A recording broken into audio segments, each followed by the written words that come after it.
एक 100 घर था मदीना शरीफ में। 100 घर, थोड़ी आबादी होती थी तो 100 घर बहुत बड़ी तादाद थी। 100 घर के अंदर 2 वक्त खाना भी जाता था, कपड़ों का खर्च भी मिलता था उन गुरबा को। और मदीना में, महबूब के शहर नूर में कौन दे जाता था पता कोई नहीं। एक नकाब पोश आता, नाम पूछते तो वो नाराज हो जाता।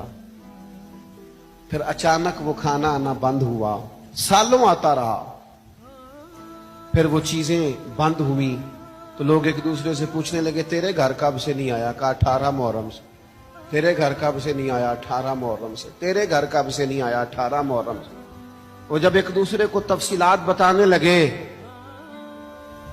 तो फिर गुरबा ने मिल के कहा, पता करो 18 मुहर्रम को मदीना शहर से कौन रुखसत हुआ है। तो पता चला है मदीने वालों ने 18 मुहर्रम को इमाम ज़ैनुल आबिदीन का जनाजा पढ़ा है। महबूब पाक सल्लल्लाहु अलैहि वसल्लम की औलादे पाक के ये शहजादे 100 घरों में खाना पहुंचाते थे, चेहरे पे नकाब डाल के। इसलिए कि तस्वीरों का शौक नहीं, अखबार की सुर्खियों का जायका नहीं, फेसबुक का पेज चलाने के शौकीन नहीं। ये लोग इन सारी चीजों से बेनियाज, रब को राजी करना है, अल्लाह की रिजा के लिए काम करना है। पीछे पीछे रह के, पीछे हट के, बैक पे रह के, थोड़ा सा दूर हो के, किसी को पता ना चल जाए, किसी को खबर ना हो जाए मेरा और मेरे रब का मामला।